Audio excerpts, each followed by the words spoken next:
Hey guys, how's it going? I'm Lewis Harding Investor and welcome back to my channel. And in today's video, I'm going to be analysing British American Tobacco stock. I'm going to be using fundamental analysis to see if the company is worth buying or not. I'll be then using the DCF valuation to determine the fair value of their stock.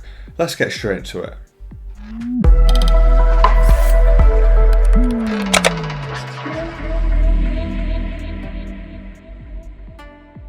So who are British American Tobacco?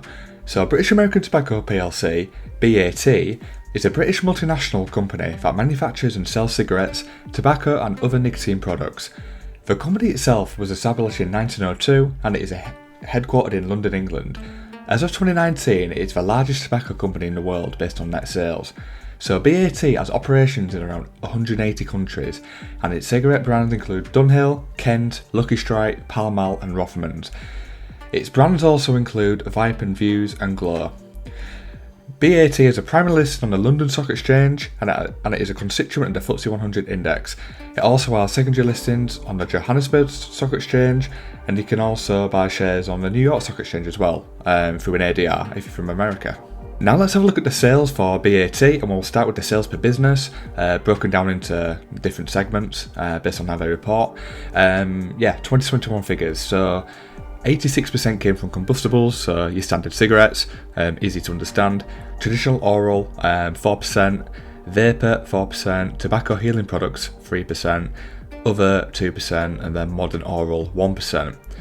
Interesting to see that these newer segments, the sales are increasing from year on year, which is good. Not great that combustibles is down because that's the main source of revenue, but yeah, something to look at deeper in the 10K. And annual accounts. Sales per region, so they get 46% of their sales from the United States of America, 23% from Europe, 16% Asia Pacific and Middle East, 15% in the Americas and Sub-Saharan Africa, and then a very small amount in the United Kingdom as well. Now let's take a look at the free cash flow for British American Tobacco, and this extract has come from Yahoo Finance. You can find this online, look at brief extracts of the financial statements, but free cash flow is probably one of the most important figures, so yeah, let's take a brief look at this. From 2018 to 2021, free cash flow has remained relatively similar between the 8 billion and 9 billion mark.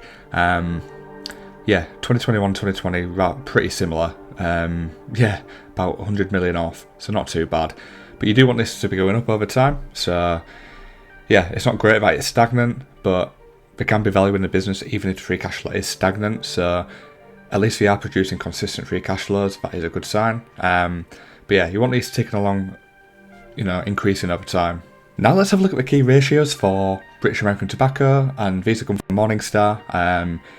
Let's get into it. So PE ratio at time of recording was 11, dividend yield of 6.6%, pretty solid, not too bad.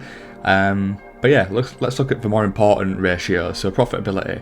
So the operating margin and profit margin have been pretty solid over time.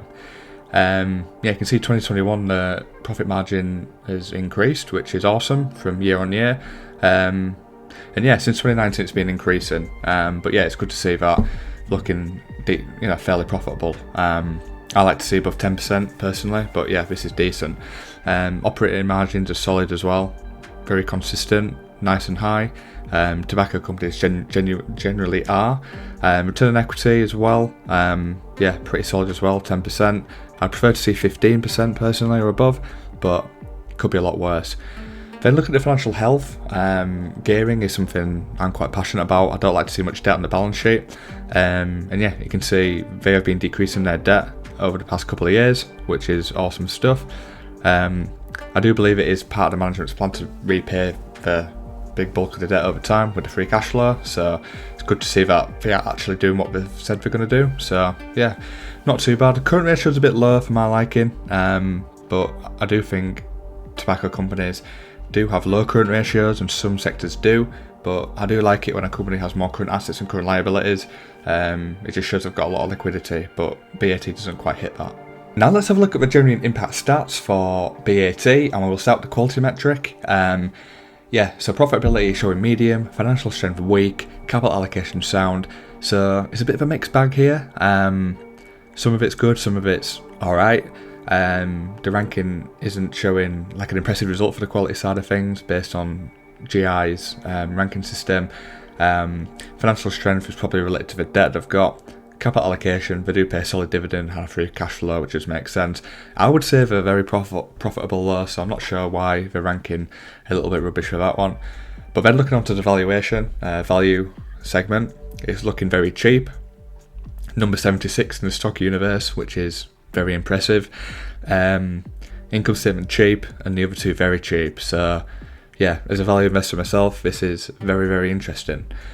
Then looking at the historical growth, revenue hasn't grown much, which kind of expected, but you can see the dividends per share and the free cash flow to equity is high, which is awesome to see. But yeah, I think in summary, it's looking like this one hits all the value metrics. You can see the little shield. It's amongst the top 1,000 value stocks on genuine impact. So yeah, interesting to see. Now let's have a look at my analysis checklist for British American Tobacco. So yeah, BAT is listed in the UK on the London Stock Exchange. Yeah, current price at time of recording was £30.86. Yeah, so P/E ratio of 11, earnings yield of 9%. Pretty solid, really. Yeah, looking at my first pillar, so profitable, high returns on capital using low leverage, gross margins and net margins, absolutely smash out of the park, 80% and 21% 5-year average respectively. Yeah, these numbers are actually from 2020 to 2016. 2021 figures on macro trends haven't updated yet. Once I do, I'll update my analysis of this and I will do a new video. But anyway, return equity is solid as well. Yeah, pretty decent. Long-term debt to equity, it's below the amount I like to see. Quite a bit of debt on this company, but they do have a free cash flow to cover it, and they are showing that they do pay down the debts over time. So I'm not entirely worried. They do have a plan to reduce the debt, and inflation will reduce the debt over time as well, because that's what happens in inflation erodes debt over time. Current ratio, like I mentioned, is below 1, not great, but you can live with that.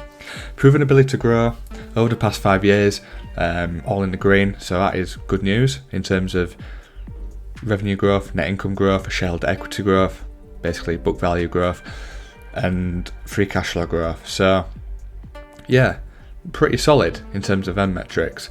Will be interesting to see what happens when 2021 gets updated, but yeah, it is interesting.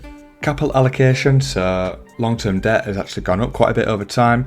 I think 2017, 2016 they acquired an American cigarette company, I think Newport Brands, which increased their revenue, net income, etc., but also increased long-term debt by quite a high margin. So yeah, that is in the red, but it's understandably in the red because they've grown the business by acquiring another business. But yeah, you want this going down from here, let's be totally honest. Yeah, dividend growth has been there. Tobacco companies historically pay very decent dividends. BAT is no different, one of the best out there, in my view. Decrease in share count, we've increased the shares a little bit over the past 5 years, most likely relating to the acquisition of that American company. And then good acquisitions. In the whole, I would say yes, good acquisition. They've grown the business by acquiring said American tobacco company. Yeah, brings a quality score of 77% in total. So pretty decent really, not too bad, just 3 in the red from here. When I do a new video on this and update 2021 figures, we will see what the quality score is updated to from there. See if it's higher or not. Will be interesting though. Buy at a fair price, so the last pillar, the valuation pillar, the most important. P/E ratio of 11 and price to free cash flow ratio of 8. Very solid. If the market average is like 15 or below, historical market average, then this is very solid. And the DCF valuation, 10% return, we get a share price of about £50 per share, current share price of like £31, quite a bit of uplift to my presumed fair value, like 63%, so quite a lot of upside on this one. Now let's have a look at my discounted free cash flow valuation for BAT. Yeah, free cash flow estimates from marketscreener.com, 10% return, discounted into the future, yeah, share price of £50 per share. Pretty simple. The free cash flow estimates, they've already proven that they can hit these figures, so it's nothing out of the ordinary. My figures are showing that the free cash flow is going to decrease a little bit. and then pick up a little bit. But these figures are not bizarre and not out of this world. They look relatively normal in my view. Fair value of the company, yeah, it just looks cheap, doesn't it? Let's be totally honest. The valuation is looking cheap for BAT. Yeah, and we will see if it does get to the fair value at some point, based on the cash flows and stuff. I don't see why it wouldn't, and that's why I'm interested in BAT, big time. So what are my thoughts on British American Tobacco? So yeah, full disclaimer, I own this stock, I own BAT and I've owned it for the past couple of years, but yeah, why do I like it?